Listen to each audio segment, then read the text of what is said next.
Hello, and welcome back to our channel, Two Coughs in a Coffin. I'm Amari, And I'm Jude.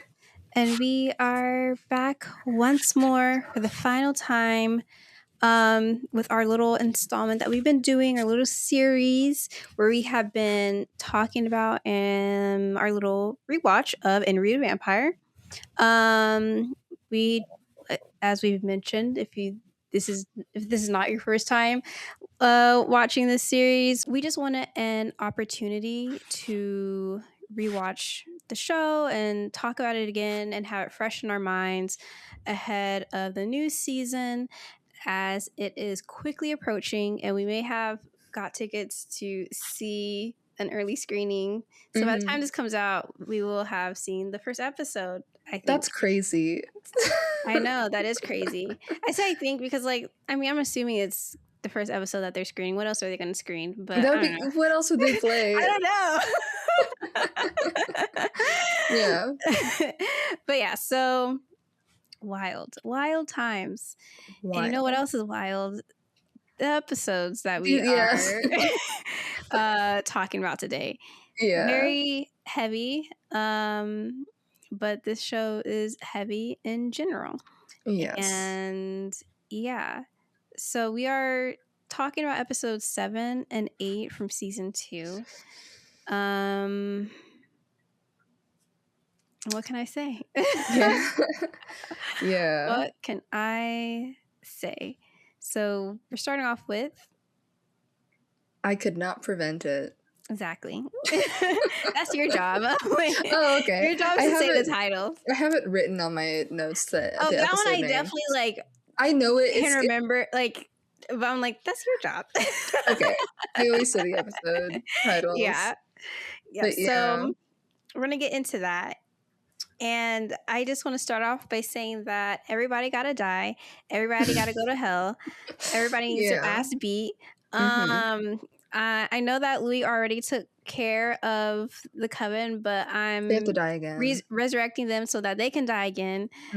Coming for the audience, coming for Lestat, coming for Armand, coming for all of them. They all gotta go. Yeah. And rewatching it is very hard again.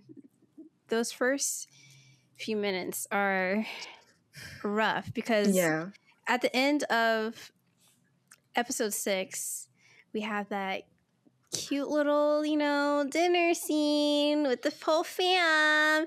And then they all get kidnapped. They all get abducted. Louis, Claudia, and Madeline. And so right away, we're just pushed into this scene of chaos. And it's very disturbing. It's very upsetting. Louis trying to scramble to get to Claudia as they're pulling him back, and you see Claudia's, you hear her screaming, you see her struggling. Madeline's having her mind confused, and it's just Yeah, but I feel like even before we get to that, when Daniel's like, all right, Louis and Armand sit in silence, neither one of them want to touch it yet. And then they finally start doing it, and it's really interesting to me. And then when Daniel tries to jump the gun and Louis goes, I'm talking now. For the first time, Daniel listens. I'm like, yeah. For the first. And another thing I had noted about the scenes in Dubai when Louis is recounting what happened is how close the camera is to him. Yeah. The camera's it's handheld, so it's a little shaky. It's in his face, and it feels too close. It adds another we're getting layer. Gritty. Yeah. This is kind of the most. This episode is what the whole show is about, right? Everything is leading up to the trial. And now we're here, and it's what do you say about it all? Because it's literally the worst thing. Revealing this deep sore that has been sitting in Louis all this time. So yeah, it's it's hard. And already Armand already was pissing me off already. Because I'm like, don't even just sit there like that. There's something Don't else sit I there like, noted. I "Ugh," kept track he's of holding time. himself, and I'm like, Yeah. I'm gonna shut up. I do find it interesting that, like, Armand doesn't have a line until almost 10 minutes into the episode. He doesn't say anything. And I'm just like, and the first thing he says is yeah, all right, I sold him out. That's the first time he says a line in the episode. Mm-hmm. And anyway, so the other thing I noted was at this beginning bit when Santiago's like, you know, riling up the crowd and whatever, and he starts passing around Claudia's diaries. And there's just this constant passing around her diaries, giving it out to people that, like, just is very disrespectful. Obviously, it's like more than disrespectful, but like the amount of people who have gotten their hands on her diaries, like, and are just feel such an invasion, like the liberty to read them is, and also like to hand them over to other people to read them is so, it's infuriating. It's absolutely infuriating. And I also noted in here that whenever they would show the bailiff on the stage, he's dressed like a Nazi. So I'm like, it's just everywhere. It's just everywhere. Yeah, and then guess who walks on stage? It's Lestat de Leoncourt himself. And I'm like, this moment would have hit so much harder if Lestat was less present this season. Like, if we didn't see him so much, like maybe if we saw him like once or twice, like as a hallucination, and then he walks on stage for real, it would have hit so much more. Yeah, but we had seen him too much, so by the time he showed up, I was like, okay, whatever. I know. But he steps on stage, and it's so him trying to like, I think what I had said exactly was like something about Lestat taking an opportunity to crack jokes at a lynching is really off-putting. I know. Like at the beginning, like he's just like making little jokes, and I'm so like, what are we doing here? Like, why are you trying to like lighten the mood? Like, whatever. And also, this is, to me, considering like what you said, like the previous, like they were having this nice dinner, Claudia got what she wanted, and Louis was seeing her off. It's kind of making good on the promise of episode 1 when Lestat said he's gonna kill them. Right. But he's waiting until they're happy. Right. And here he is in this moment doing exactly that. The thing that Louis had been anxious about this whole season. But yeah.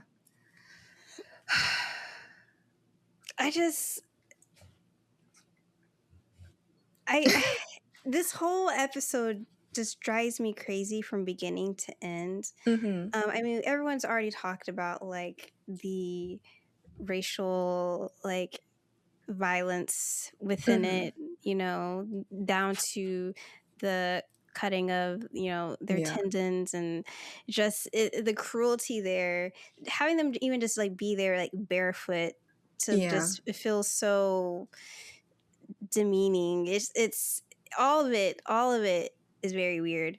And then you have Lestat being like painted as this victim. We never really like, they don't get into all the different things that Lestat has done. The only thing that briefly gets talked about, because for at least one thing he does, he's like, yeah, I did drop Louis. But like, that's the one time that he is like, I'm owning up to something specific. And but it's so hollow once again. Like literally, you're on a stage talking about it. Like, and all the way up until then, we not only is Lestat painted as this like innocent victim, there's also a demonization of up until that point, you know, it's Louis is where they start first, and immediately they paint him as extremely violent. They paint him as a predator preying on Lestat. Human Louis, not only that, but like he's a Black man, he is not able to go and pursue Lestat like that. Yeah. But that even more so is why I get really irritated when people want to deny Lestat's figure as this patriarchal figure, because he is a patriarch in this dynamic because he is a white man, because of his power, both his power as a white man and both his power as a much stronger vampire. And so when folks try to like be like, he's the wife in a relationship, I'm like, not only would Louis never be able to even try to pursue a quote unquote white woman, let's just say, like, obviously, but like, let's put this, you guys get what I'm trying to say. Like, he would never be able to do that. The very thing that they're doing to him right now is what would have happened to him as a Black human man trying to pursue a white woman. So I find it so insidious, even more so, for all these different layers. Once we get down to this point, the same things that like sometimes a fandom tries to do is what's happening within this trial. And absolutely. I'm like, we have to consider the racial implications. The show is considering these things, so we have to consider these things too. Like, I think so many people get caught up in, unfortunately, they only want to censor queerness, and more specifically white queerness, that we're not taking into account all the other intersections that are also existing within these dynamics that are crucial and are specifically spelled out in the show.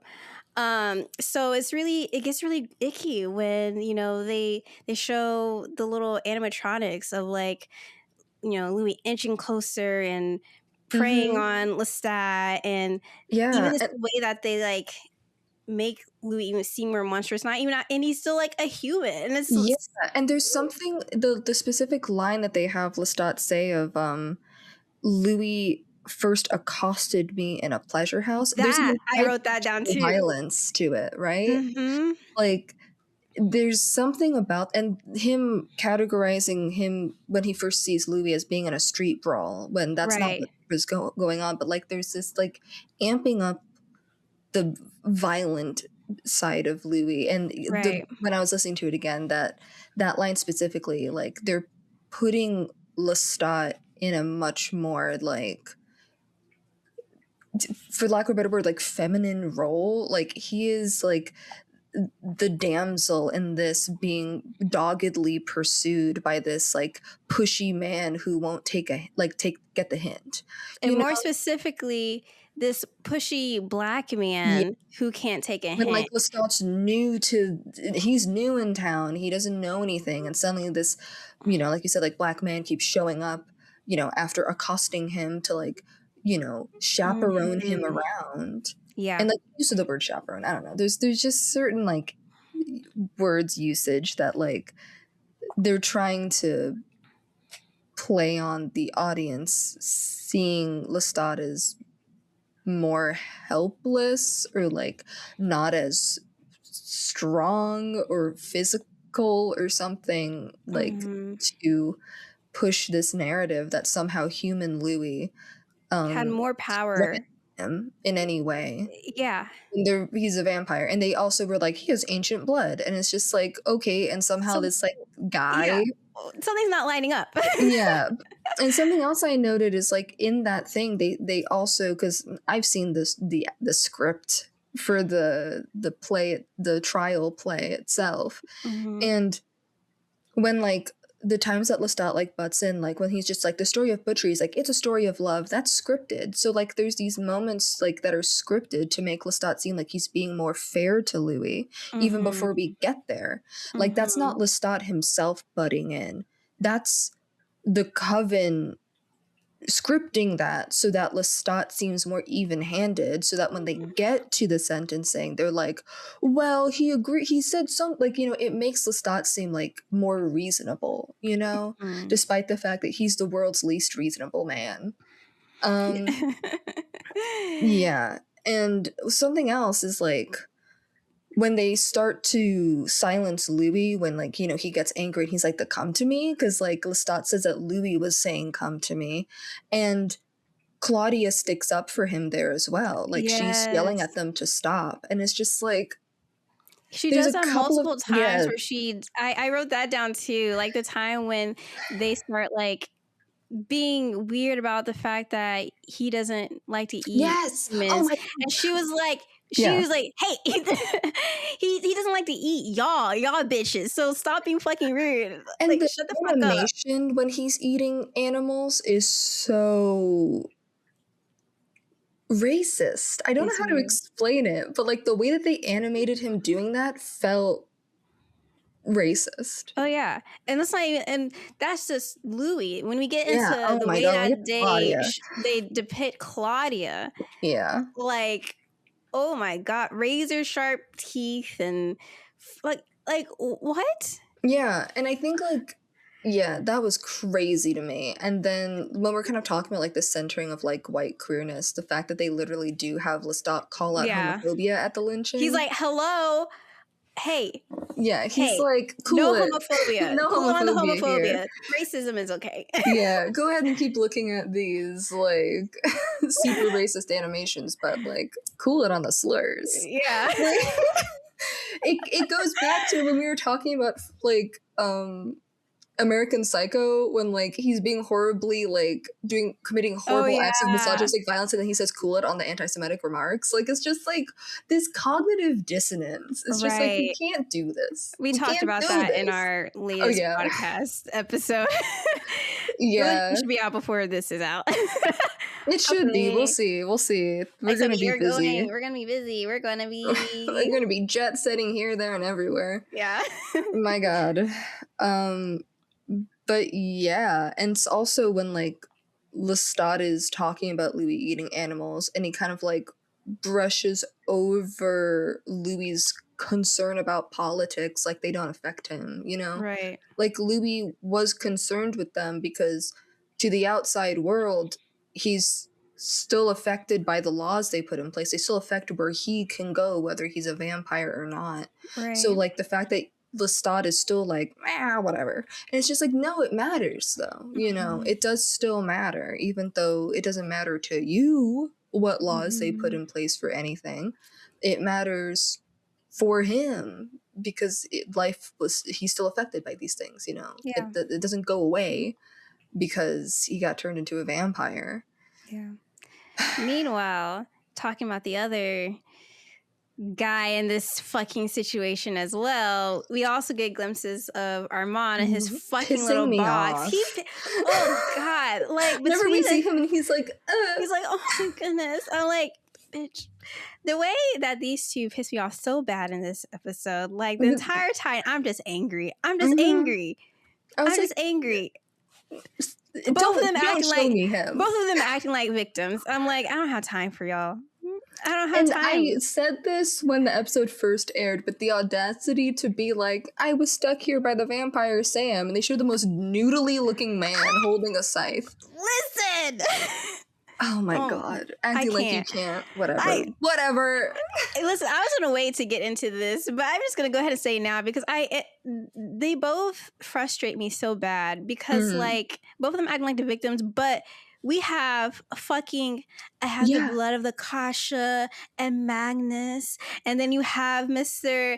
500-year-old vampire with the blood of Marys. We're not going to get into that guy though, because we can't talk about him too much. We're not going to talk about him right now. And both y'all are like, oh, we're so defenseless. Imagine if they had like teamed up together. They could have. Oh, and we'll talk about this. All these guys. Like, we'll talk about this more when we get to episode 8 because I am livid about something. Okay. For sure. I'm just like already. I'm like the way that y'all could have simply, if y'all actually give a fuck about Louis, even if y'all don't really care about Claudia, but by extension of Louis, you were like, fine, we're gonna save Claudia as well, so that for Louis' happiness. Yeah, you can't convince me that one of them couldn't stop the coven and the other one of them could have done it themselves. But together, shit, I don't got time for these. Anyways, we'll get back to it. But yeah, and So then he talks about, Louis, first of all, when he's just like, a horrible night, and it's about him being told that he's going to be pissed lonely. me off too. Listen, I had notes on that too. Go ahead though. But then, whatever. Then he talks about the turning, which. Oh wait, then I got it before you. Yeah, go I was gonna to say. that I was gonna say I'm gonna talk more about the turning. So you go ahead and talk about this. Well, because that also pissed me off as well. Because, like I said, throughout this entire time, they're leaving all the bits out where Lestat is a fucking asshole. Like, yeah, Louis said you're going to be alone because right in that moment, they didn't even mention the fact that it was a black neighborhood being like burned down. No, they only said, oh, the city was like in a uproar or whatever. But no, there's a black neighborhood being burned down, and Louis is distraught by this. And you're like, let's make this our anniversary. Yeah, so Louis told you to fuck off. Of course he did, because you're insensitive. And he's like, this loneliness, it consumed me. But whatever. Like, bitch, I don't got time for you. Anyways, go ahead. Yeah. And that then pissed me off. something else, because, like, then we have this, revisiting of Claudius turning that Louis says, like, thinking about it, he feels like this one is the more honest one and whatever. But for me, the thing that, like, ties back to so many other things is how much it's not about Claudia. Like, Louis bringing her there, well, we've talked about this before, like, a lot of times, how, like, it's about Louis, right? Like, it's not really about Claudia. Yeah. But also, Lestat's protestations are also not about Claudia, it's about Nikki. Like, when he says she will be miserable and you will love her and it will spiral beyond your reach, he's not talking about Claudia, he's talking about Nikki. And so it's also not about her, the reasons why he doesn't want to turn her. Like, it has very little to do with it. Like, yes, he does, like, say, like, she's a child, it's not going to work, but, like, neither one of them, their positions have nothing to do with Claudia as a person. Because once again, she is a stranger. They don't know her. Yeah. So it really. That scene is just gut wrenching, though. It's gut wrenching.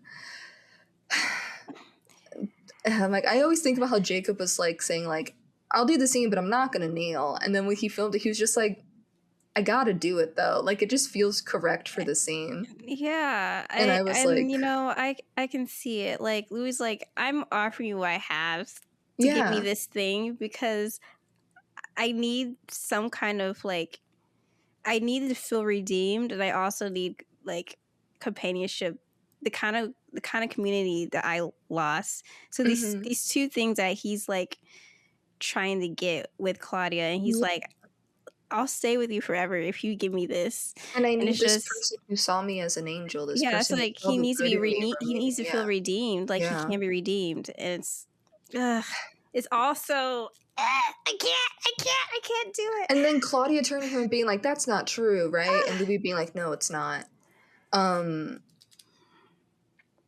I do think there's possibility where it's somewhere in between. I feel like with both of these two scenes that we revisit here, like, the truth of it is in between. Yeah.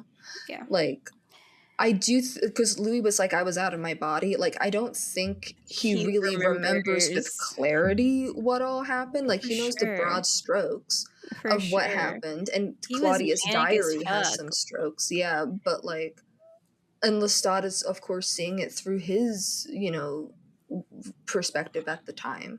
And also, in addition to it, Lestat is seeing it through his perspective at the time, at the moment of the trial. Yeah. Like, if he thinks about it now, like in 2025 or 2026, he might think about it differently again. Like, the thing about this show, and they mentioned this in the previous episode, is that, like, the way you feel about, in retrospect, it changes how you see things. Like, when Louis talking about whether or not Armand enjoyed the play, and he's like, you're saying now that you didn't like it because you learned about the machinations that were occurring around it, so it then soured your memory of it. But at the time, you liked it. Right. So that kind of carrying over to this, because also Lestat has a version of himself he needs to portray to this audience, which is the guy who tried to warn Louis about the great laws. And then he does try and throw himself under the bus here, but it was never going to work, so shut up. Stop with these. That aren't going to go anywhere. Like, it's kind of too late for that after everything else you said. Yeah. And then, he talks about how, like, she did, it did catch up to her. And when he said that she burned herself in the sun for attention, I also had notes I on was that. like, Go she was ahead. in emotional turmoil. She was in pain. And why was this? And what I was was like, your didn't part mention in Charlie, it? did you? What was your part in it? How did you treat her about the boy that she had fallen in love with at the time? Mm-hmm. What was your part in it? Anyways, yeah. And that's when they were like, she acted out, and them making her seem like a monster demon animal creature and less like a girl. And it made me think of like the thing that the cop says to her when she makes her first kill, and he goes, "You're not a girl, you're a devil." Mm-hmm. Like, yeah, that's how she's been seen by the white world, as like this monster, this devil. So it's not surprising that they did that, but it's so messed up. Yeah. And then, of course, he talks about Claudia leaving and Louis growing cold to him over these times. Listen, this part always pisses me. Okay, obviously everything pisses me off. Everything. It pisses me off because, I mean, the audacity of you don't have ownership over anyone's body. No. Even in a relationship, you don't have ownership. Mm-mm. You don't have ownership over someone's body. You don't get to feel entitled to someone's body. If that's how you feel, leave them. You can leave. The door is open.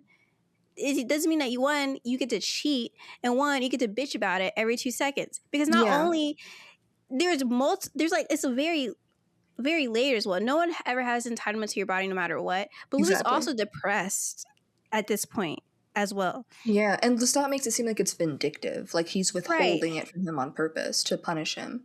And of course he's talking to French people, so I'll like, yeah, sure, go for it. Yeah, but I know. Something I thought was so, once again, crazy again, is they introduce Antoinette, whatever, and then immediately after, they talk about Claudia returning and assess the fragility of their union, like she's the homewrecker. Mm-hmm. And then Lestat says, and he was hers again. So there's once again this positioning of Claudia as the other woman in their relationship, and the placing of her coming back home after he talks about finding comfort in Antoinette is so purposeful once again. Yep. Like, it's getting weird. It's so frustrating that, like, even in this moment, he's still like, Claudia's a homewrecker. Claudia saw her opportunity to take my man, and she tried it. And then we have the revisit of the domestic violence scene, and once again, it doesn't change anything for me. It doesn't.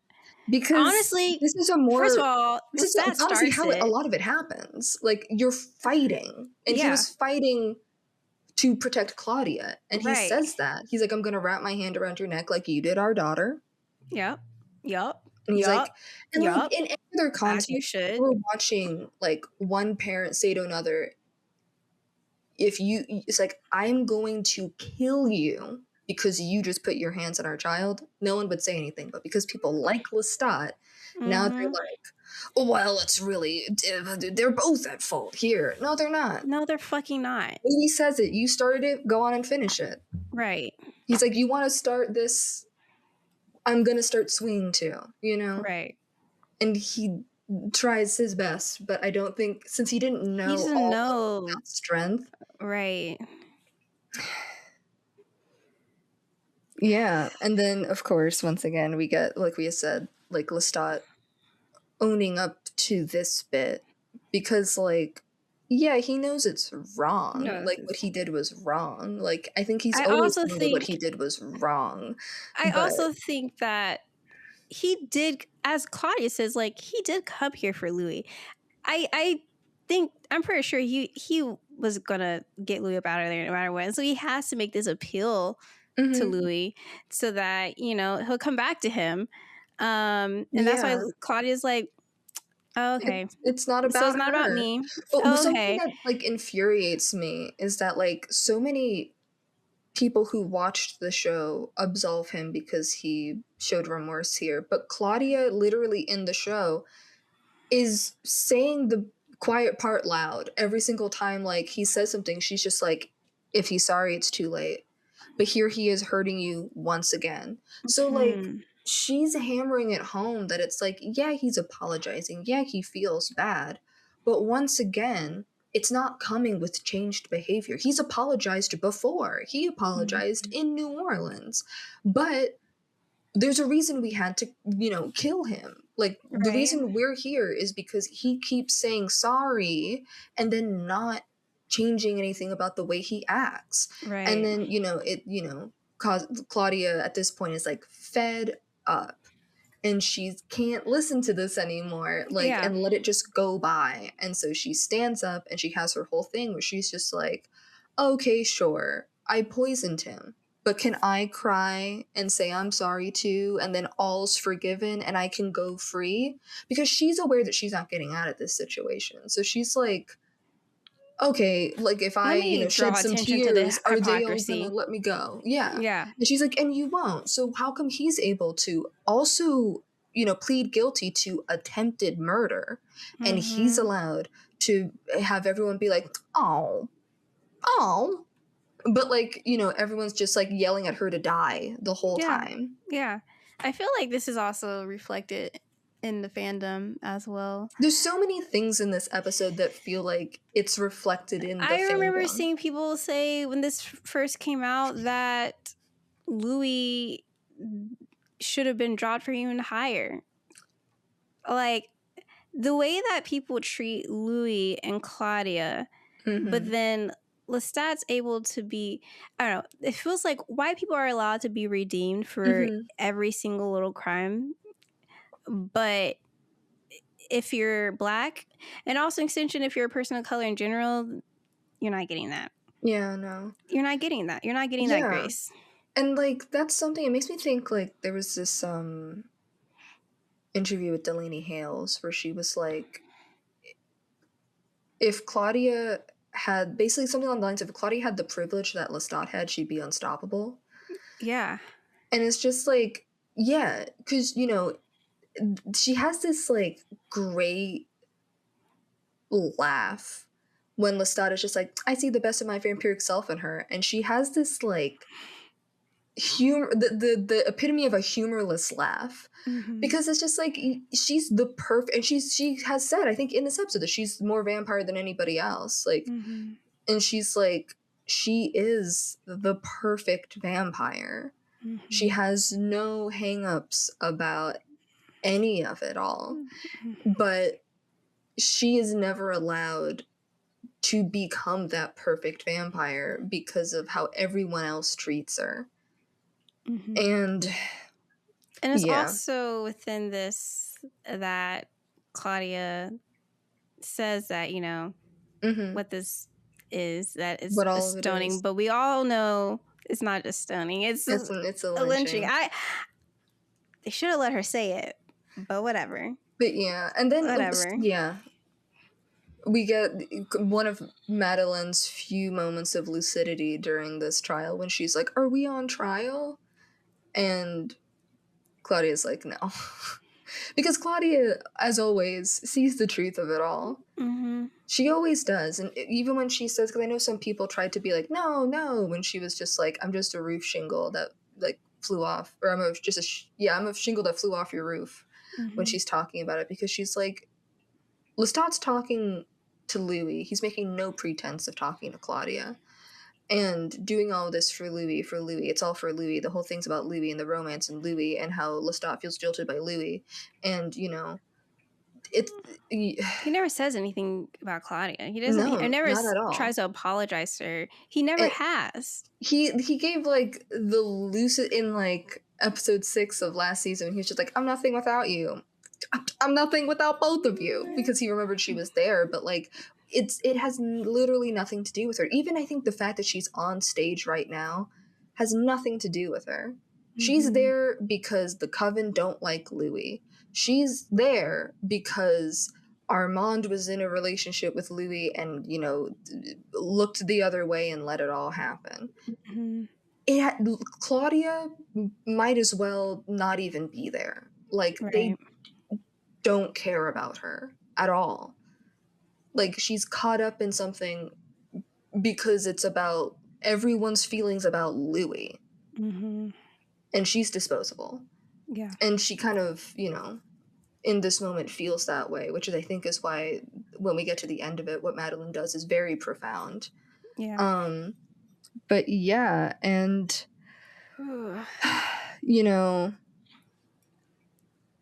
I had written down I couldn't force him to love me, so I broke him, and I wrote many such cases, because that's what's happening right now. Right. Armand is doing that right now. Right. And yep.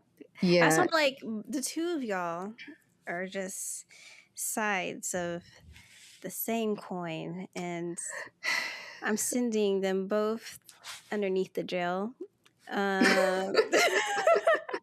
Yeah. And so finally we get to, oh wait, I forgot something I wanted to bring up is like, once again, Santiago doing the accent when he's like reading Claudia's diary entries. It's like, you can't help yourself, can you? Because he's fucking annoying. He's a piece of shit. Annoying. He's a piece of shit. Yeah. I think I actually also wrote, I don't know if I wrote it specifically about that, but nearby I did just say, Santiago, go to hell. So I think it was probably about that. Probably. But it could be about anything, because he's annoying the whole entire time. Speaking of him being annoying, something that got on my nerves, like, because, like, on the one hand, it's abstractly humorous, but in the moment, it's infuriating of, like, how you can feel that Lestat and Santiago keep trying to upstage each other. And I'm like, why are you both trying to be the main character of this lynching? Like, can you guys just sit back for a second? Stop trying to one-up each other. It's really crazy that they're doing this. So anyway, we get to the sentencing, and like we were talking about with Madeline, like, they're like, technically she didn't do anything wrong, so we have to give her the out of potentially joining the coven. And so she doesn't. This person who has made really messed up choices to like get by and survive, like, whatever it takes, and like her kind of talking about being like, when she's pitching herself to Armand about being turned, and she's like, I'm a survivor and I'll do what it takes. She doesn't. She turns around and she's just like, my companion is Claudia, and my coven is Claudia. And she accepts death. And there has been a conversation about how, like, the Claudia-Madeline relationship is like a foil to the Louis and Armand relationship, specifically that Madeline and Armand are foils to each other. Because Madeline does what Armand won't, where she takes these leaps of faith despite not knowing what'll happen, just because she loves Claudia. And in this moment where she's faced with joining the coven or dying with her companion, she chooses to die with her companion. She forgoes the safety that the coven, being with the coven, would grant her. And someone had paralleled Armand not like looking straight ahead as the coven comes to grab, Louis and company, and Madeline looking back at Claudia and choosing this. Yeah. And it's like, yeah, because she's brave enough to just do this. She committed. She made a choice. She chose Claudia, and that means following her wherever. And so it's one of those things where it's like, of course it's so sad. Everything about Claudia's life is so sad because she never gets to have anything for very long, but she does get this reassurance that someone cared. Someone put her first. Yeah. Someone chose her. Right. Despite the fact that it's not the best choice. It's the worst of the two choices. But for Madeline, it's the only choice worth making. Right. And it's very beautiful. It's the most romantic thing anyone's done on this show. Literally, yeah. And then we get to Claudia getting her sentencing, and I wrote down, vengeful ghost Claudia killing all the audience members in season 3, or what's the point? Right. And I was like, you could have Jesse Reeves investigate it. I don't know. But just like, she deserves to go on another killing spree. Honestly, that should have been what the Talamasca show was about, investigating these ghost murders. They don't have Delaney Hale's money, but investigating the ghost murders with, you know, some appearances by my man Real Rashid. He doesn't have to be the main character for this one. We can leave that to Jesse, but let him be in him so I can be like, hey, girl. Yeah, and then we get Louis' sentencing, where he gets this shit pisses me off too. banishment. I'm not acting like he's just like he's like, it took all my strength, and I'm like, God, I'll kill you.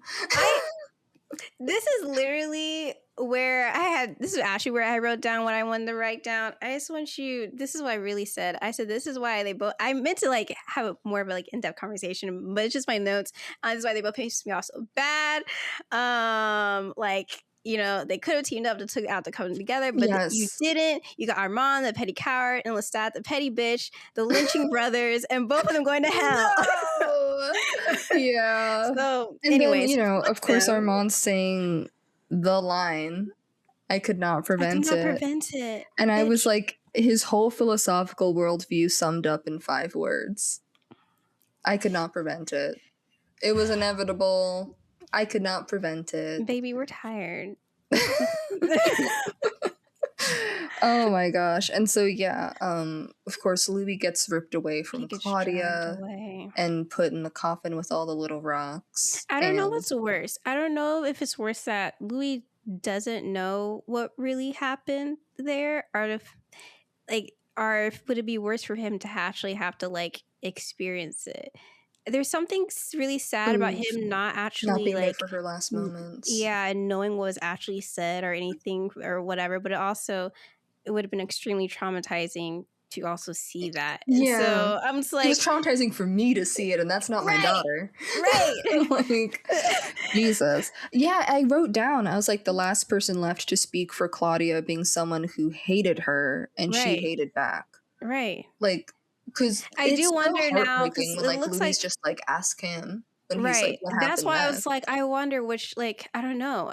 Both things are extremely hard. I don't know. It's something I just thought about. And then straight up Armand being like, I didn't know what she said because I wasn't paying attention. He's like, my mind was with Louis. It wasn't with her. I do wonder if because of he wasn't paying attention, but like since we do see a couple of flashes in the like little trailers that have come up, I wonder if Lestat's going to tell us. Probably heard it loud and clear. Yeah, I mean, I think that's part of the reason why he has that realization in the moment. Oh, I fucked up. And especially even more so when she like looks back at him, but when it's already too late.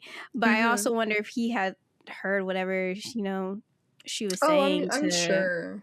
To Madeline. I wonder if we'll find that out. I'm sure he did, and that probably does make it all harder. I mean, he could have prevented it. But you know, that's the name of the episode. Also, just want to briefly comment on Louis throwing the bowl at the painting, and Armand having to dodge out of the way.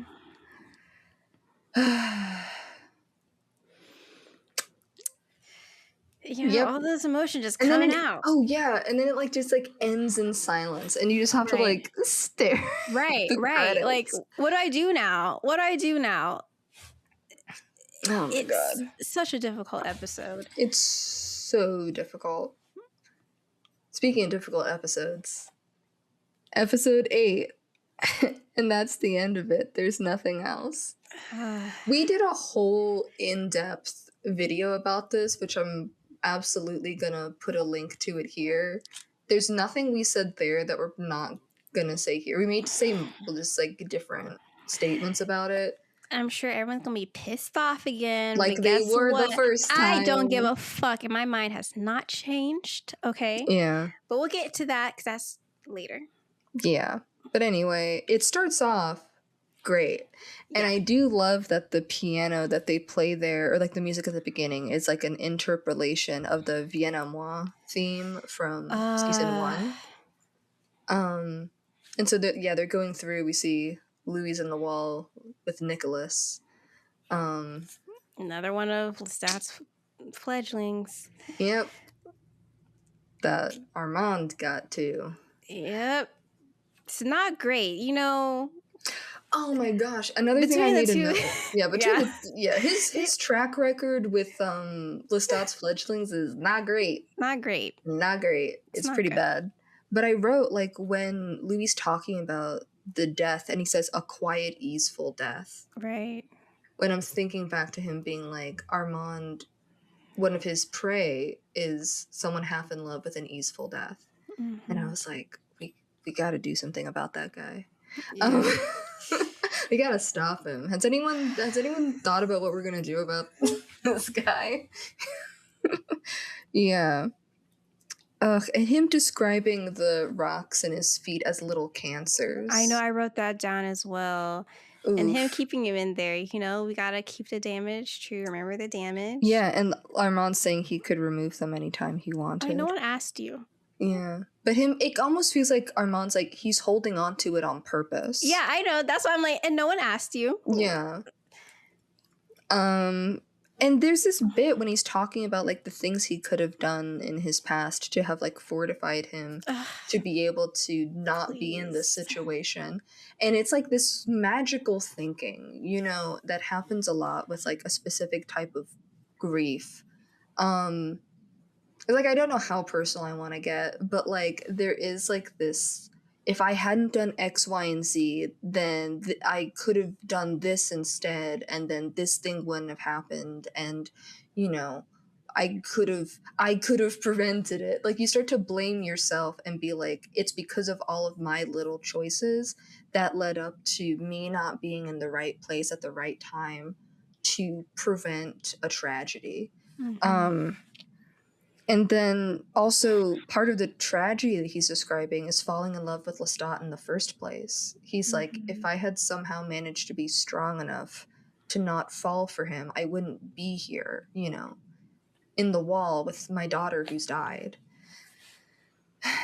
God, it's so gut-wrenching. Like, it literally hurts my soul so fucking bad.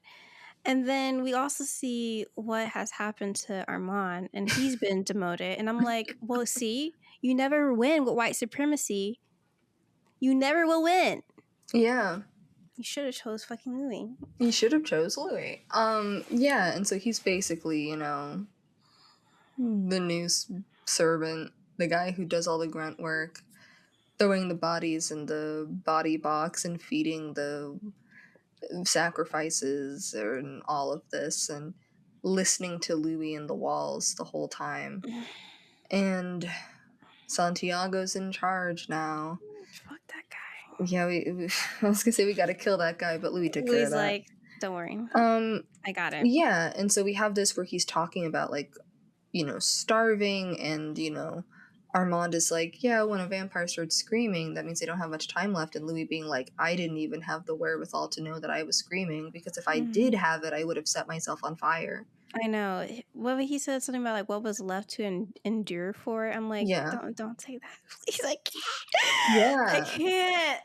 And, you know, then we get Armand pulling him from the wall, giving him the blood, and then leaving. He's not around when Louis comes to. He knows better.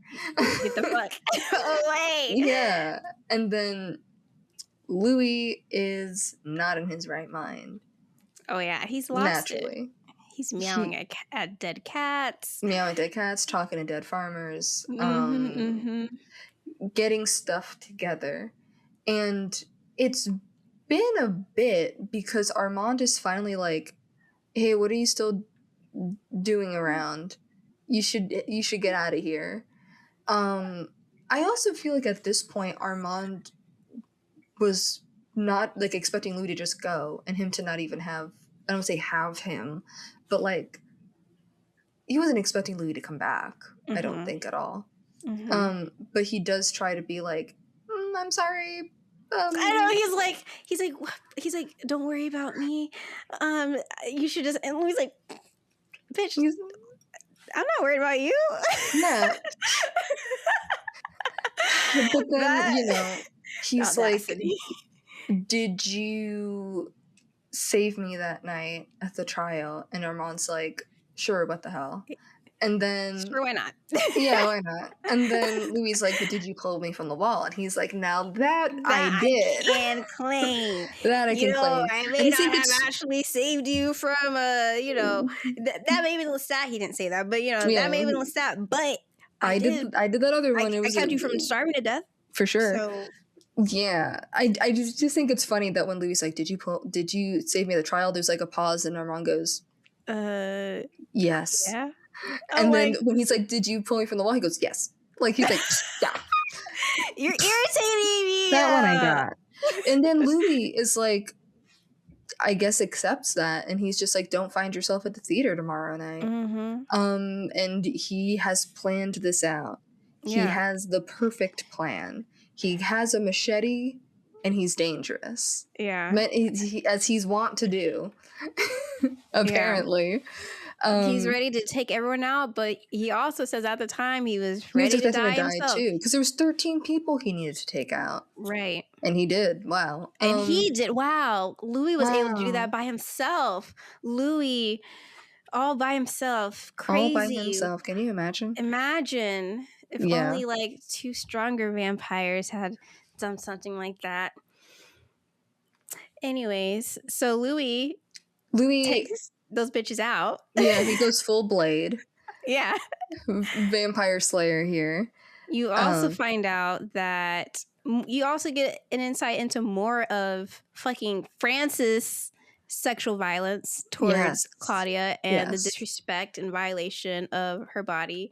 Mm-hmm. And as I'm saying from the beginning, like there's always this sexual violent undertone with everything he does. And I was like, there's something weird about you're weird. You're fucking weird. And he held on to her dress, which is weird. Weird. You're going to hell. Louis sent you there, and I hope you're burning.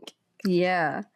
They have this whole thing. And another thing is that, like, and I think I believe I've mentioned this before, but I never remember where I did it. But, like, Santiago had the opportunity to, like, sell out Armand here, and then he doesn't.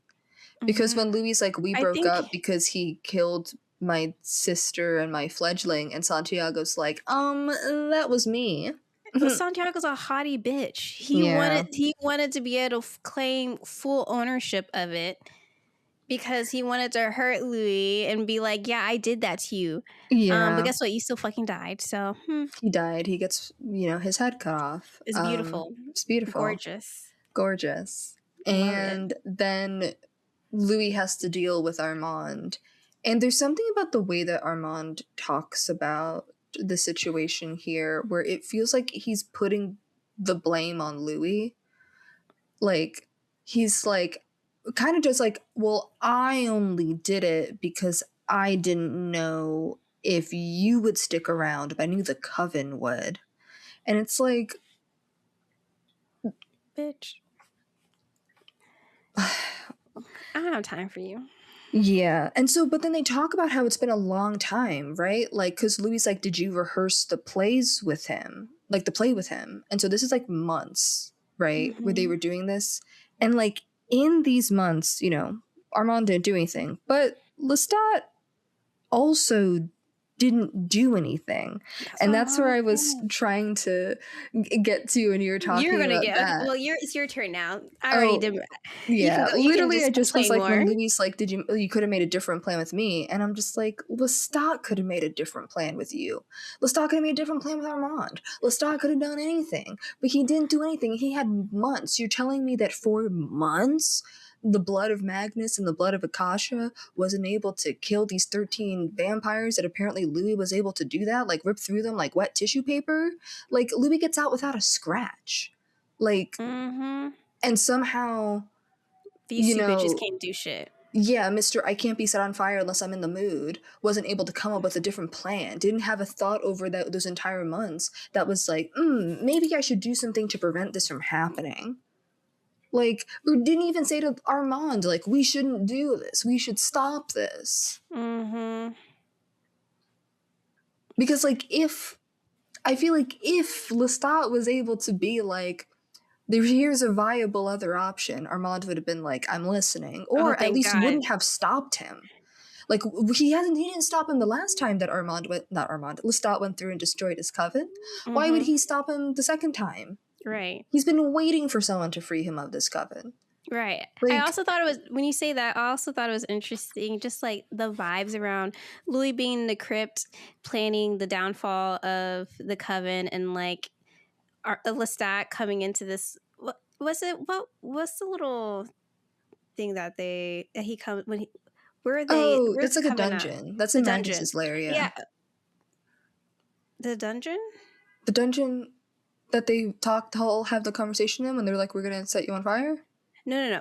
Oh, never mind. When Lestat finds Armand and his little folks. Yeah. That is Where in is a that? crypt. It is in a crypt? Okay, perfect. That's what I thought, but I was like, maybe I'm wrong. It's underneath the cemetery, yeah. Okay, yeah, because I was like, it is interesting that Louis, is playing the downfall to Coven there, and that's also where Lestat comes in and helps bring the downfall of that. Yeah, the Children of Darkness. As well, and I'm like, it's a great place to destroy a cult, I guess. Yeah.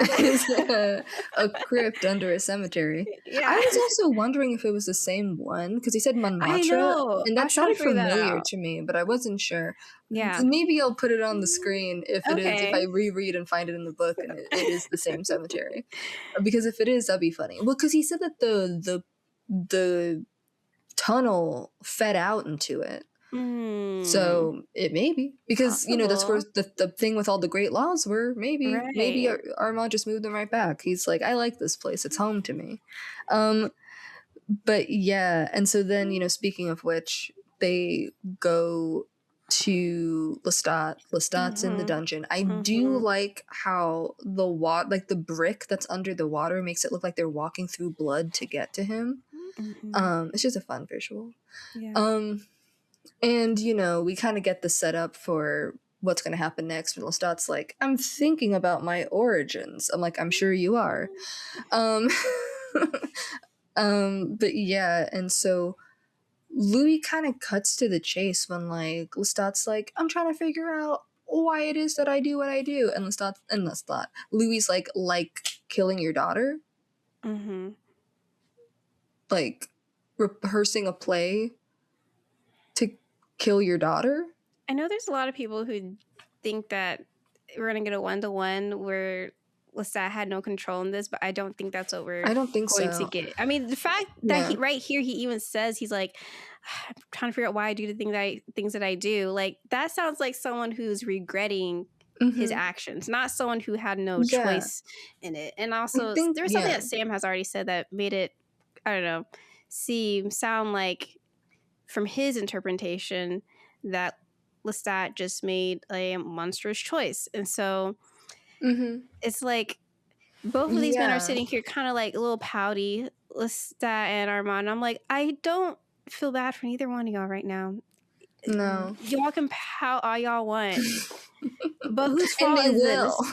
And they will. But I'm like, but whose fault is this? It's y'all's fault. And y'all could have done anything, but y'all did not. You didn't. Yeah, exactly. Like, yeah, there's something about it because, and also, I don't know, it feels like a lot of, not to speculate because we're going to do that more at the end, but like it feels to me more like it's Lestat has had time to write whatever version of reality he wants, whereas Louis has returned with the diaries. Like, he's had the diaries this whole time, and so he has been aware of how Claudia has talked about him, both good and bad, and acknowledging the role that he's played in, like,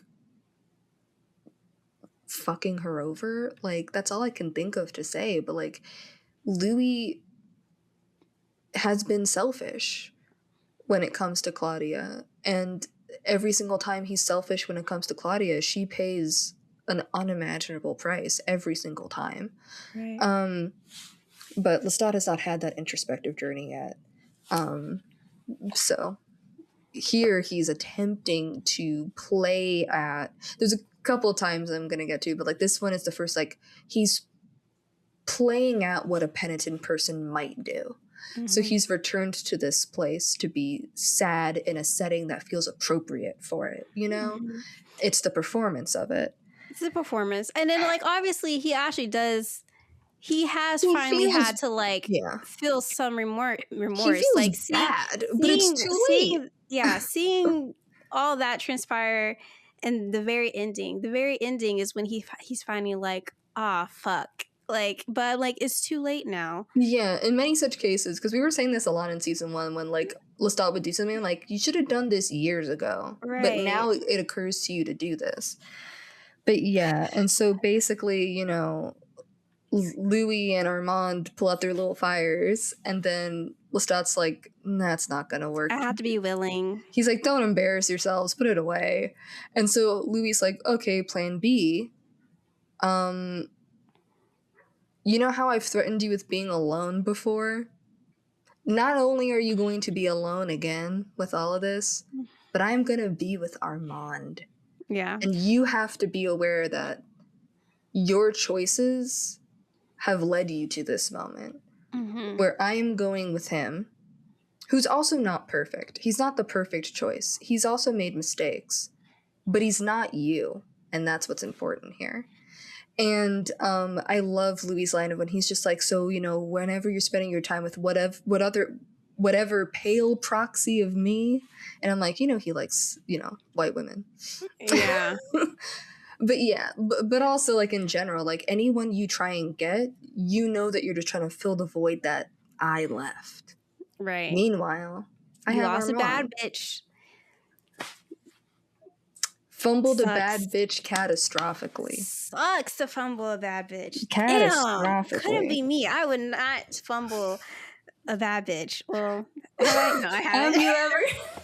You're like, let me think back. You're like, I haven't fumbled Louis de Pontulai. I haven't fumbled Louis de Pontulai, and that's all that fucking matters. So at the end of the day, you have it better than Lestat and Armand. And Armand couldn't relate to that. Absolutely not. Louis says anything, and I'm like, whatever you say. Yeah, and so, you know, then they're like, anyway, they start to fall back into the... Yeah. Oh, Armand's excited. He's like... Yeah, he's like, we crossed the finish line, despite it all, despite the things that have come out. I still got my wife. We won, y'all. We made it, everybody. We are the champions. We survived. But honestly, something else, because we're talking about, like, what's going on with Louis and whatnot, is, like, Daniel's been on his laptop making moves. Yeah. And Rashid gives him like this newspaper and then skedaddles. He hightails it. He's sprinting to his car in the parking lot. Here you are. He doesn't make eye contact with Daniel. He is booking it. So I made a note here when Louis says, and that's the end of it, there's nothing else. At timestamp 27 minutes and 21 seconds, I was like, let's end the episode here. Yeah. But anyway, it doesn't end there. Daniel's like, if I could ask some follow-up questions. So like valid, but also he's irritating as fuck. Yeah. And so he asks like a continuity question, which is something that I had seen people be like, how is this able to happen in the first season, whatever, that like Lestat spoke to him telepathically, and Louis like, I guess I forgot. But the thing about this, why I feel like it's important, is because there are these, I don't want to say like mistakes, but it's like Louis misremembering things just because it was a long time ago.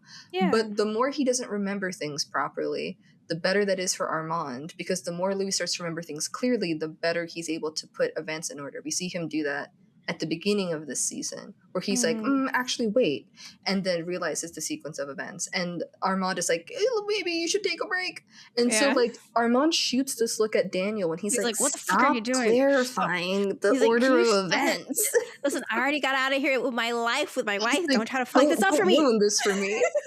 But he does that a couple of times, and he's like, speaking of the soldiers, you know, how many people were there? Like 18 or something? And Louis like, probably like 30, which also crazy. There were 30 soldiers in your house that night? Whatever.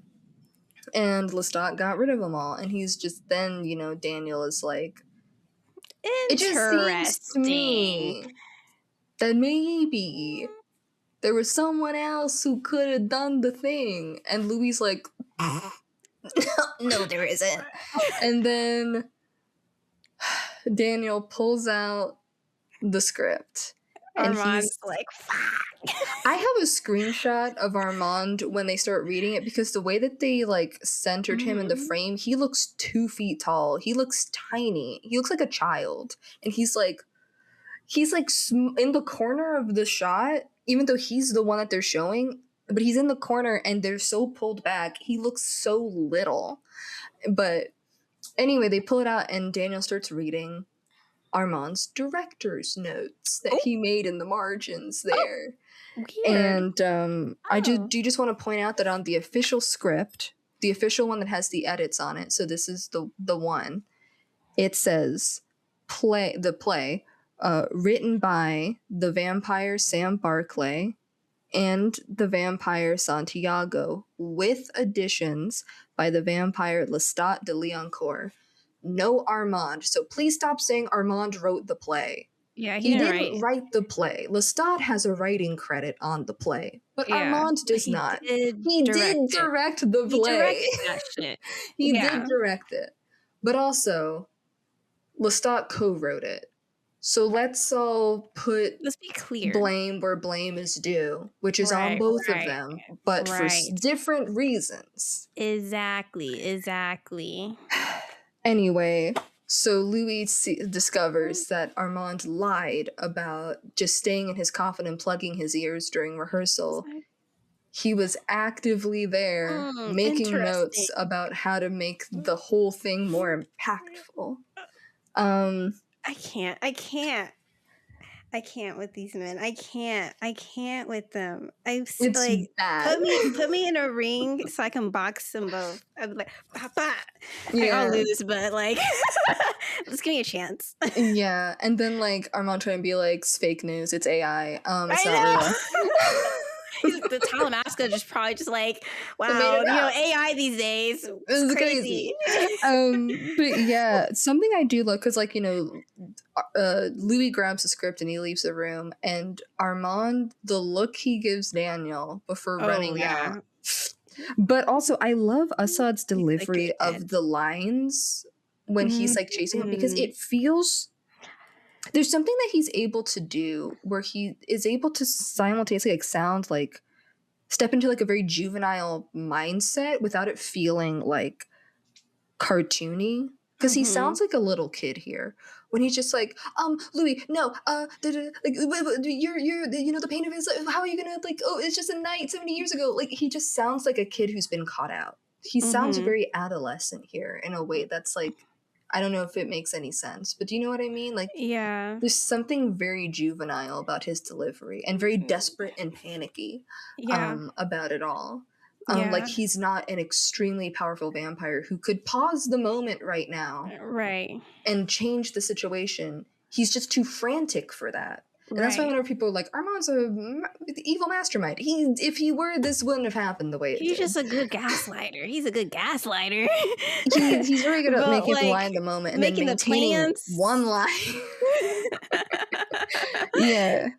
But something I also wrote was, I kind of wish that they had used, because they're using the lines from the Lumond breakup in the novel, and I kind of wish they had used Louis' lines as well, because I do feel like those lines would work really well in this scene, where he basically is like, because I reread it today because I was having that thought, so I read that bit again, where it's like Louis is like, I came to Paris looking for something, something I already knew, which is that I was damned and there's no saving me. But anyway, I go to Paris and I find you, and I have a hope in meeting you that you will teach me something worthwhile about enduring this grand vampiric life we are all subjected to. And I did learn something. I learned the kind of cold-hearted, empty person I would have to be in order to make it. So when you look at me and you see nothing, you see emptiness, you see nothing there, this coldness, you're actually seeing a reflection of yourself. Oh. It's not that there's nothing left in me. It's that I have become like you now. And in this moment, we're the same.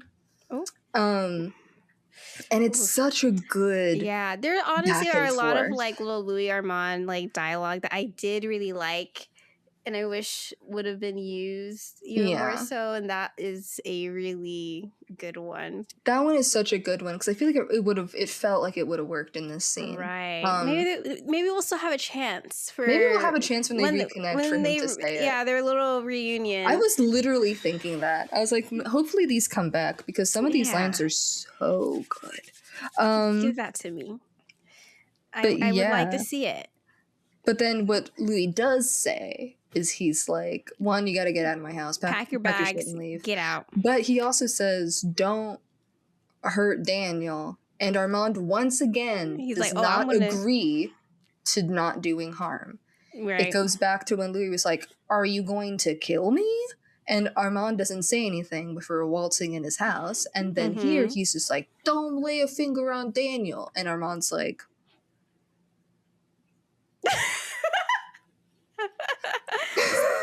staring contest. He doesn't say anything. So yeah, please, because he already knows what he's gonna do as soon as Louis gets out. He said that I may not kill him, but I'm gonna do the worst thing I can think of. I'm gonna do something else. Yeah. So what Armand thinks is the worst thing to do to another person, which is turn them into a vampire, especially if it's against Daniel's will. Yeah. But yeah. Yikes. So then, Louis gets on a plane, he goes back to New Orleans, and he's chit-chatting with the cab driver, and, like, is just enjoying being home. A single baddie back in town. I was saying, when he goes to the hotel, there's, like, a art on the back wall that kind of looks like the concept art for Storyville from the show. Oh, I missed that. Like, it's, like, in the background, and I don't know if it is, but it's definitely of old time New Orleans. But it kind of looked like when I had seen some of the concept art for when they were gonna build Storyville, that I'm like, oh, I love that being there when he's, in New Orleans, which has changed since he was last there. Oh yeah. We see the skyscrapers and all of that when he's like coming in, that like we're not there when he was there last in 1940. So that is a fun thing. And someone pointed out the white concierge saying sir yes to like sir 2 times to Louis, like how he used to have to do to the white men. Yeah. And then this guy's like, thank you, sir. How kind of you, sir. He's like slides over my American Express card that says Louis de Pontillac. But yeah. And then good for her. And then when he's like going on the tour with the guy, what I feel like what's happening there is kind of like, it's kind of like what happens when the book comes out, TBH. Like, it's like this funhouse mirror of the actual events. Or at least people's understanding of it. Now he's dealing with the fact that people have a cultural understanding of who he is, or at least a folkloric understanding of him. And I noted Claudia being Louis' child bride in this version. But I also noted that the white people get to have names. Right. Tom Anderson and Sebastian Melmoth / Lysander Lioncourt. They get names, but Louis and Claudia are just the hustler and the child bride. They don't get names. Yep.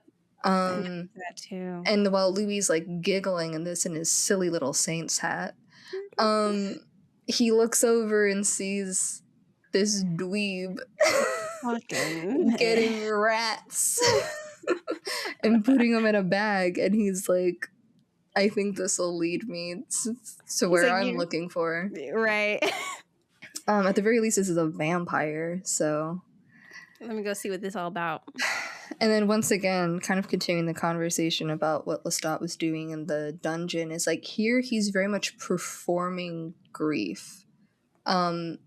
There was a comparison that Sam Reed made that I do think of every single time now, where he's kind of like Miss Havisham from like Great Expectations, like just holed up in this rotting house. And I'm like, yeah, he kind of is at this point. And it is a performance of grief, because like same interview, Sam Reed was like, he has these, $20,000 speakers and an iPad, but he's wearing a ratty robe in like this decrepit house. So it's like he has the money to do something else, and he definitely is putting it somewhere, but he needs to maintain this facade of like grief and penitence. It's very performative. Even if he's just performing it for himself, he is performing being sad, and like what it is that a sad person does. And it's like it does feel insincere. It definitely feels like not introspective at all. He hasn't even begun to do any introspection on what happened, other than it made him feel bad. Right. So that's where we kind of meet Lestat for outside of memories. For the first time, we see him here being annoying. The truest Lestat is being annoying and making a performance of like being a sad person. He's wallowing, and wallowing is very self-serving. It's not for anybody but you, So yeah. Wow. I wrote just Siri pause and nothing else.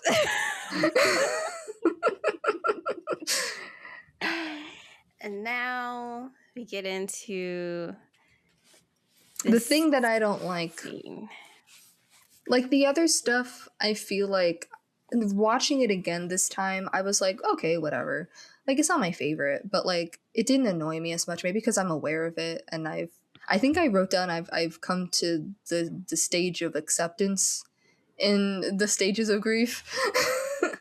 But and I feel like even with most of this scene, it's not until the very end that I get really annoyed, like start to get like, it makes me think the scene is bad. But when they're just kind of talking about themselves, I'm like, whatever. It is what it is. I kind of take from it what serves me and leave what doesn't, because I do think that Louis being like, realizing that living forever means you get forever to sort yourself out. Like, we have a limited amount of time, to sort through all of our, grief and pain before we die. But Louis has forever to work on it and work through it. And the gift of vampirism is the gift of time, basically, of having time, which I don't think any of us ever really get. And I'm like, that's fine. I'm fine with that. He has now time to work on himself. He has time to,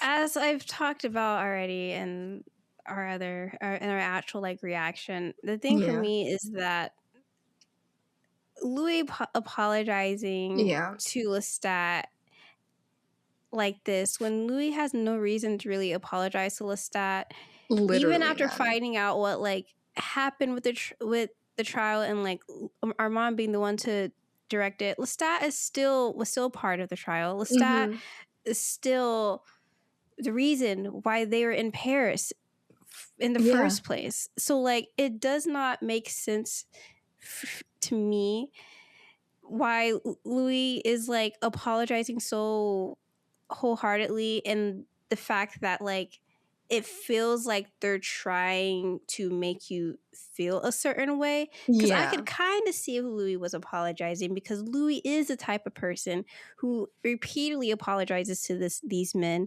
even though he doesn't need to. And every single time that has happened, I'm like, absolutely not.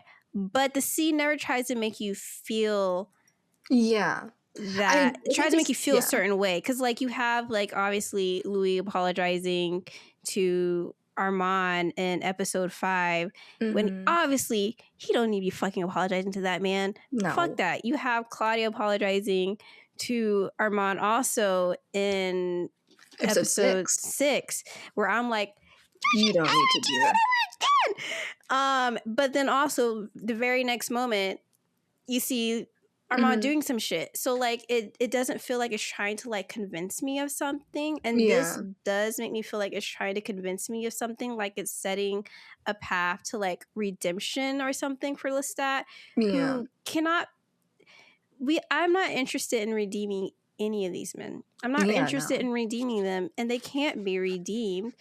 I think what we're gonna get into in the next season is like we are gonna get even more of a complexity around these men and find out kind of why they are the way that they are and get into like their traumas and whatnot. And but that doesn't redeem or erase the actions. We're going to see this.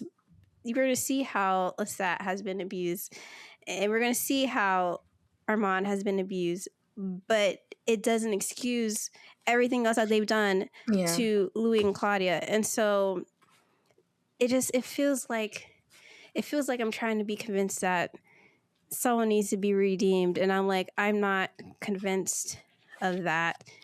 I know. And so it makes the apology feel like it's not really for serving Louis, or it feels like it's for Louis. And I'm interested in Louis' story and Louis' narrative and Louis' arc. So I don't know. It just, and I know a lot are gonna be like, you just hate Lestat, you just blah blah blah, because that's what you're like right in the other comments. But meanwhile, fucking Jude has a fucking keychain of Lestat on their fucking keys. They had one of those before they had one of Armand. I had to buy the Armand one, like for them. I have this in my room right behind me. Lizzie gave this to me. But yeah, one of our friends. So it's not about that. Thank you very much. It's about me wanting Louis' story to be for Louis' story and not to redeem someone else who does not need to be redeemed. So that's how I feel. Yeah. So don't try to come for me again in the comments. I completely agree with you, obviously. And I think I had like I was like, maybe I'm fine. But then the minute they started talking about Claudia, I got so angry again about all of it, because like that was the real thing. That was the thing that made me really angry, because I literally just wrote, I think I'm as fine as I can be with everything that comes before the Claudia stuff, and then it starts to piss me off. And I'm like, because in addition to it feeling, I don't know, in addition to me not really loving the sentiments conveyed in the scene, it also is written poorly. Like, because what ends up happening is they're just saying the point. They're talking far more directly than they've ever spoken at any point in the show ever. And like, you know, this show is not like the world's most subtle show. A lot of times they are telling you what the point is, but like they do it more artfully so it doesn't feel like they're like, this is the thesis of the scene and here it is, and we're saying it in plain language and we're not doing anything up. So like having Louis say, I rescued her from a fire just so years later she could die in a fire. And I'm like, I'm not stupid. I noticed those parallels. I'm not dumb. You don't have to point them out to me. I saw it and I've watched the show. Yeah. Obviously. And then Lestat being like, she looked at me in the end like I was her father, but I was never. Shut the fuck up. Shut up. I know because I watched the show and I have a working brain. I watched it happen. Why are you saying it to me like this? I'm not dumb. And on top of it, I don't feel like it serves anything for it to be said in this way. And I don't know. There's something about it that I'm like, once again, they're trying to convince me that they're having this like bonding over missing Claudia, but I don't feel it. I know they're crying and I know they're emoting with their faces and whatnot, but their words don't mean anything to me. And I also think that we're not at a point where I feel like that's justified yet for them to be coming together doing that, because once again, Lestat is the reason why they went to Paris. Like, Lestat threatened her with her sexual assault and dragged her back like a fucking slave back home. There's a reason why she was trying to kill him and get up out of there. So I just don't buy it. Like, you just haven't earned it yet. You haven't earned this yet. And like you were saying, I feel like they're trying to convince me that this scene is earned when it has not been earned yet. Yeah, and the thing is, like, I fully knew that we were gonna get a reunion. So, like, I was expecting a reunion, but I don't think this is what we should have gotten quite yet. Or at least it should have cut a little bit before we started getting some of this weird I think if they had cut it before stuff. they brought up Claudia, I would have been like, the scene's fine. Yeah. The scene is whatever. There's bits about it I don't like, but there's bits about it I get what they're trying to do. Because like I said, Louis is someone who apologizes to folks even when he doesn't need to be apologizing. So that could have worked in character if it didn't feel like, with this added bit, it really made me feel like they were trying to convince me of something that is just not there yet. We should have waited to season 3 for them to have this piece here. I also feel like if they're trying to have it be that like Louis is coming to it with a lot more grace because of Armand saying like he really loved you, you know. So now Louis trying to filter everything that happened through the lens of being like, well, Lestat really does love me and he did save me here. Then like I'm like, sure, whatever. But once again, everything about Claudia does not feel earned to me. Yeah, because that still doesn't change anything about what happened to Claudia. Exactly. And so it's just, that's just how I feel. So my feelings haven't changed about the ending of that. I also wrote, because I'm still annoyed by this, I wrote, also, how did Jacob do the scene where he agrees that he can't get Claudia out of his mind and then think that Louis is somehow over his grief with Claudia? I did think about that when I was watching it. I'm like, Jacob, baby. Hey, Jacob. Because when Jacob was like, oh, I thought that Louis was over the grieving Claudia storyline was over. And I was like, Jacob, who do you think you're playing? Who do you think you're playing? You're playing the guy who's sad his daughter died. He's going to be sad his daughter died for a while. Grief doesn't work like that. It doesn't work like that. It doesn't happen just because you realize.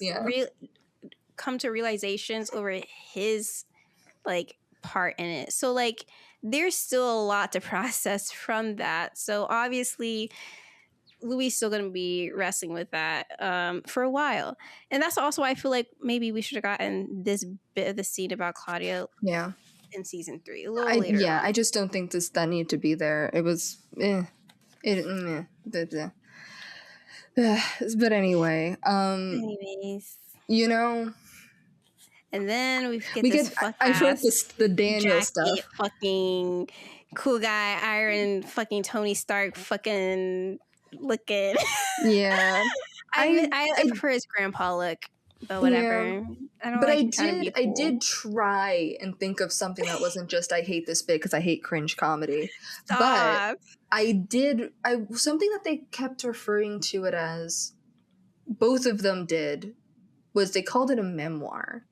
Now, A memoir is autobiographical. Yeah. A memoir, if it's about someone else, that's a biography. Right. And a memoir specifically is about just one specific moment in a person's life. It's not about their whole life as well. So I'm like, either they're using the word memoir wrong, or Daniel has restructured the story to be about his experience interviewing a vampire. And it's not about Louis, but it's about Daniel, which I wonder I think would be good. Not good to read, but I think a good story beat for Daniel to once again turn Louis' story about him. To have it be like, I'm centering myself in this. And like, we do know that in parts of it, when he's done like readings, that like he speaks about himself in the first person, like he is placing himself within the story when he's doing the interview. So maybe he has spun it as his memoir of the time he interviewed a vampire, which he should die for that. To put himself at the center of Louis' story.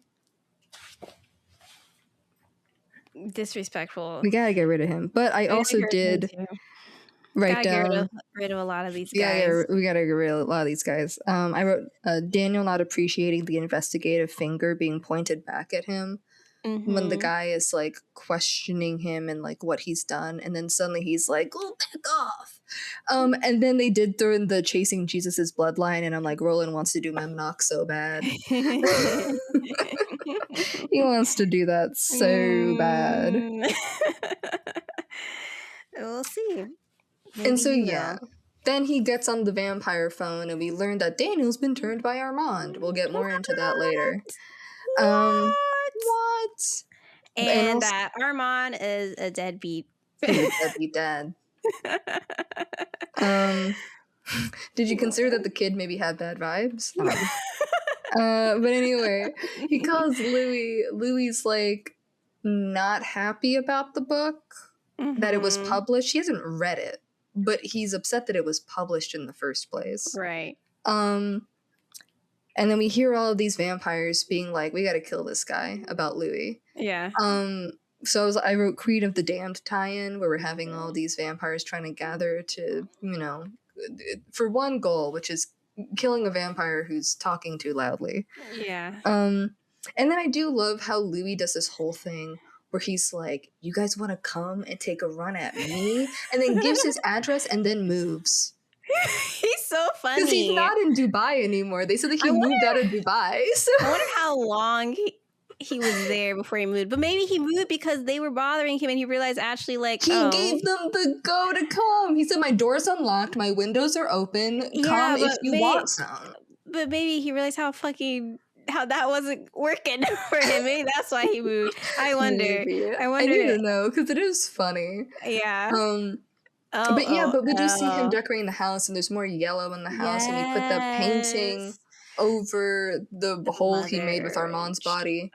And then he has the dress in the reflection room with Paul's portrait. And it's just him having space for these people out in the open where he can feel like he can just have it all out. Because, like, Armand was so paranoid in general, but paranoid about, like, Louis not having constant reminders of the bad times on account of his tendency towards suicidal ideation, that he probably wasn't allowed to ever be as open about how much he misses these people that he's lost. And so now he is able to, like, hold space for them. And that's also another part of it, right? Like, now that Louis is able to feel the grief for Claudia more openly without Armand over his shoulder being like, are you okay? Are you okay? Are you okay? Are you okay? Do you blame me for it? Are you upset with me? Are you still mad at me? Are you mad at me? You can feel it worse. Like, it hits him hard. It'll hit him harder now that he doesn't have to filter it because of the potential fight it'll lead up to with Armand. Like, Armand being like, I guess you hate me. And it's just like, and so what if he does? Like, he's allowed. So yeah, I just feel like maybe Jacob had moved past it, but Louis certainly has not. And Delaney was very clear when she was just like, it's all about Claudia. Period. It's all about Claudia. It's all about Claudia. At the end of the day, it's all about Claudia. It's so sad because, like, on one point, Claudia was never really allowed to feel like it was about her, and Louis did, like, choose his men every single time. But then once she was gone, now it's about her. She's at the center of everything. And I'm like, fucking tragic, but that's the way it is. But once again, I've said this a couple of times in this Rewatch series, which it's very easy to love someone who has passed away because they don't demand anything of you anymore. You can say that. So it's like heartbreaking. It is very heartbreaking. But yeah. And so now, with all of this, we're leading into season 3. We've kind of already talked about, like, what we think is going to happen and what we think they're going to get into. Like we just said now, Louis is going to continue his grief now that he Originally, I wanted him to be a hot girl, but apparently he's not going to be a hot girl. No offense, but you're looking to Louis de Pointe-du-Lac, the guy a grieving who's famous hot girl. For being the saddest boy in the world. He can be a grieving hot girl. I feel like, unless he's going to just go to the club and cry, like, it's not really hot girl behavior. Yes, it is. Meg Thee Stallion literally has a whole album about that. Crying in the club? Not crying in the club, about both grieving but still being a hot girl. So. That's not what I said. But also.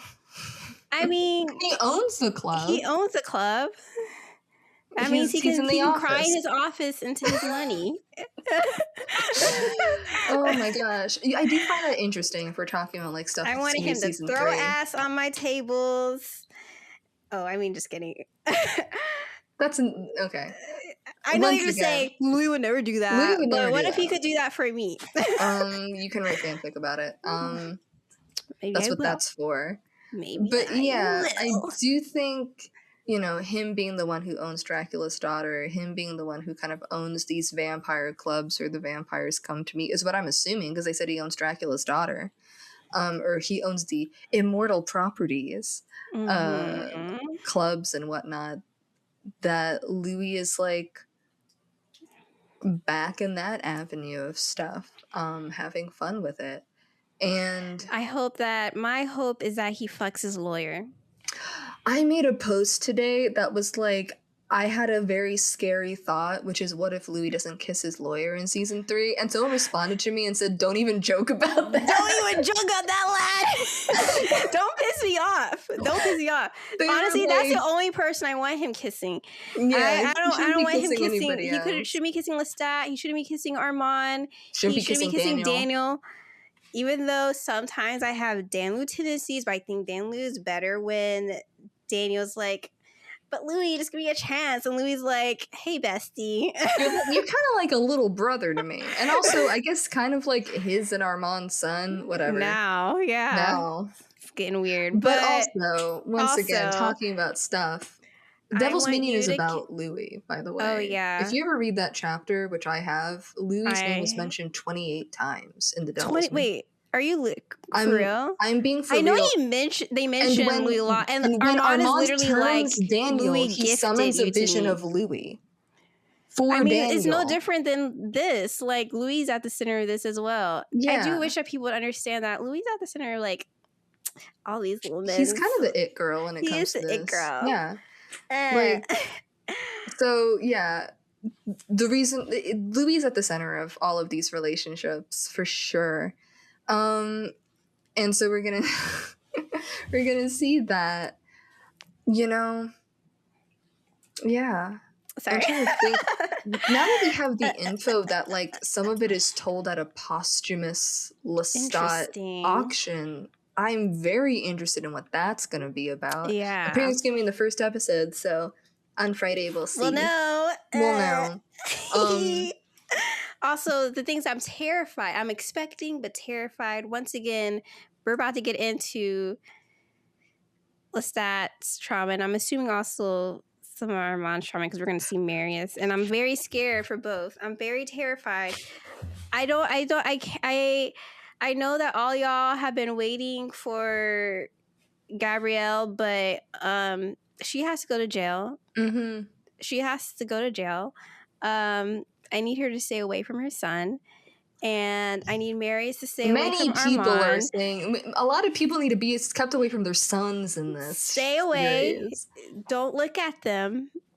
Okay, I don't have time for it. Don't do it. I don't. Also, the return of French Armand is something I think is going to be interesting.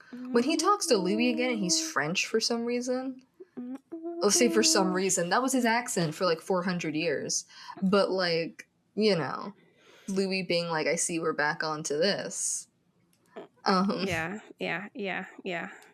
But, you know, in a way, it's kind of like a mirror of Paris, where it's like they think Lestat's dead and they're meeting at this moment, and Armand's French again. Anyway, it's gonna be interesting, for sure. Yeah. It's gonna be weird as well, but that's just, you know, the absurdity that is Lestat. And looking forward to Ghost Claudia, Hot and all these bitches. I hope they get into this is like, okay, so like in the books, Armand is the only vampire who can see ghosts for realsies. He's not a hallucination. He sees ghosts. Yeah.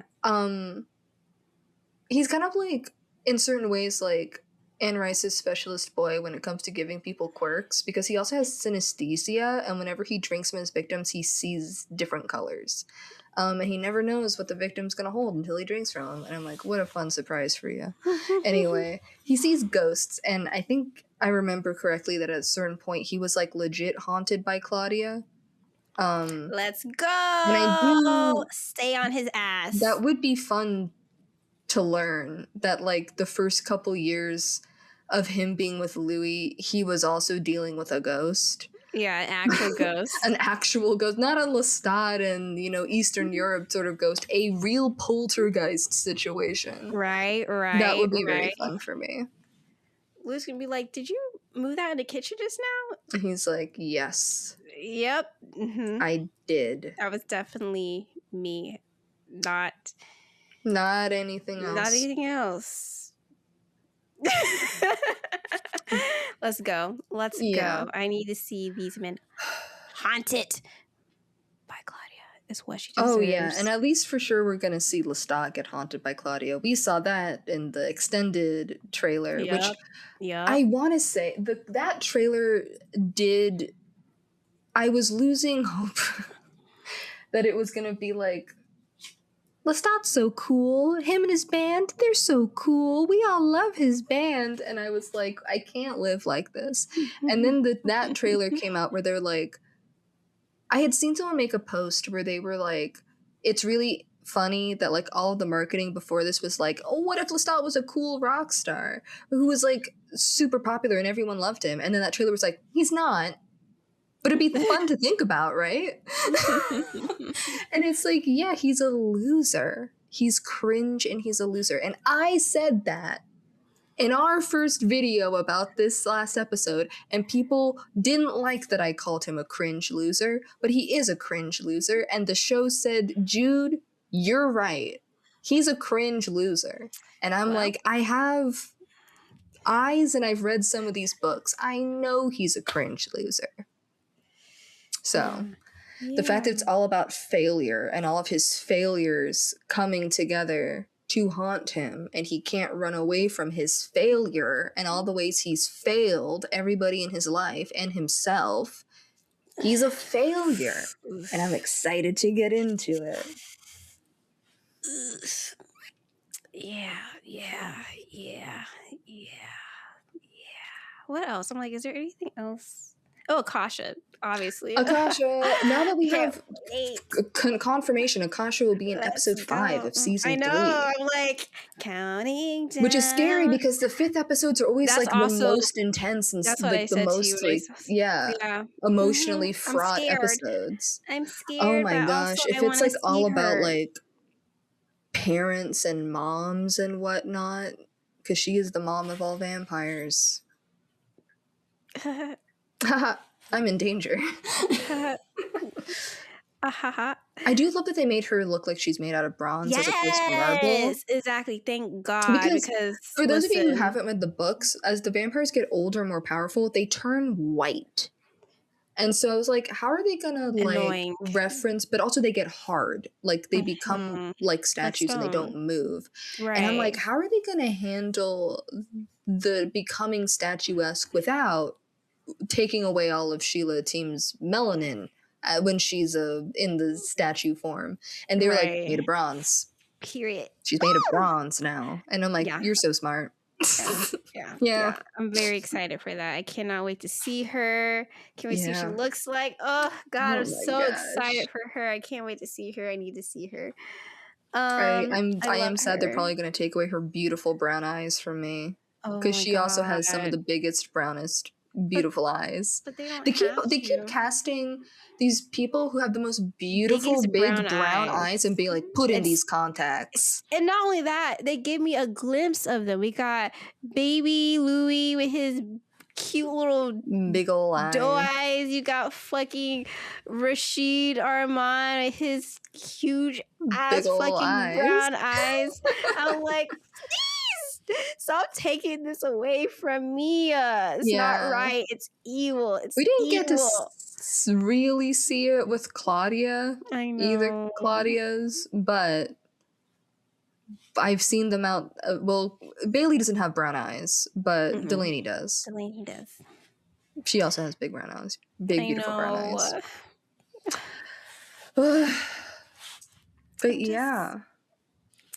What else? Is there anything else we're interested in? I mean, I guess seeing Louis kill some people. Yeah. Did we say that? And also the Machete Brothers. The Machete Armand Brothers. giving him a machete. Brothers. No. Okay. I was like, yeah, wait, what? Yeah. I'm also excited to be able to root for Armand, because the crimes he's going to be doing are going to be against Lestat and Nikki, and I don't care what he does to them. I mean, Nikki called him a slur. So Nikki called him a slur. He deserves to get his hands cut off for that one. Yeah, that's equal. Yeah. I was being serious. Yeah.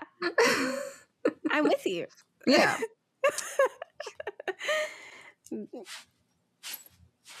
And he's okay with it. Him and Joseph, they're best. I mean, Joseph Potter is okay with it. I don't know how okay with it Nikki is. Yeah, I mean, also, Nikki. Okay, here's such a minor gripe, but the subtitles always spell Nikki with a Y, but in the book, it's always Nikki with an I. And I'm just like, what is the truth? It's like, for me, like, when it says like Malloy with an A versus Malloy with an O.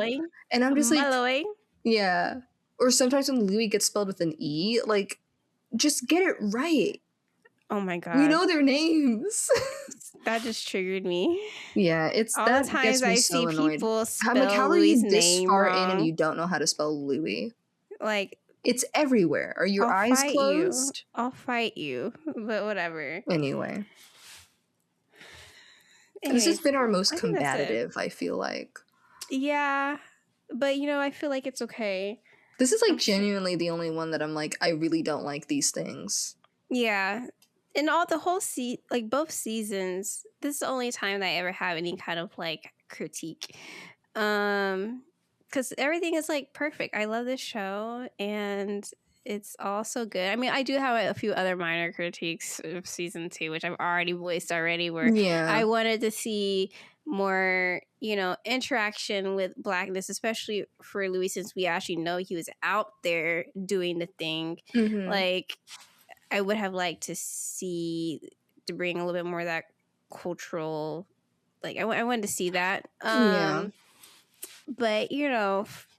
the small things, but like, I think this is one biggest thing just because I don't feel like it really serves Louis or serves Claudia or serves where they're at right now. Yeah, if they would I have don't think it pushed that serves back, the maybe. characters of the scene. And like you said, I feel like they were really trying hard to convince me of whatever they were trying to do there. And the only minor reassurances is that I've heard the writers be like, yeah, we didn't really we tried to make this one work, but yeah, we only had so much time. What can you do? And I'm like, yeah, writer strike and all that stuff. Writer strike and all that stuff. And so I'm like, we'll see how they handled the fallout of it in the next season. Because I know in the After Dark special they released, which is on YouTube, I guess, if you want to watch it now,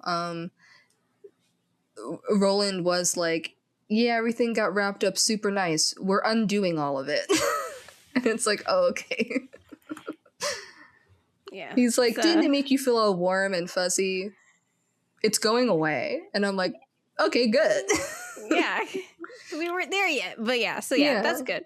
So I guess that's it really. I don't have anything else to share. We've got through what? I was just gonna say what we've been and that's the end of it. There's nothing else. That's the end of it. There's nothing else. There's nothing else. There's no Daniel Malloy to change that. No. I don't allow Daniel Malloy in my home. That's why I didn't have a Armand keychain for a long time, because so many of them were Devil's Minion, and I don't want that man on my keys. Yeah. Leave him at home. Yeah. Anyway. Oh. Now this really is the end of it. There's nothing else. This really is the end of it. Okay. But thank you for joining us on this journey. We will see where we go next. And I guess the next time you'll see us, we'll have seen the first episode of season 3. Scary. I can't believe it. Crazy. It's happening. That's it. Bye.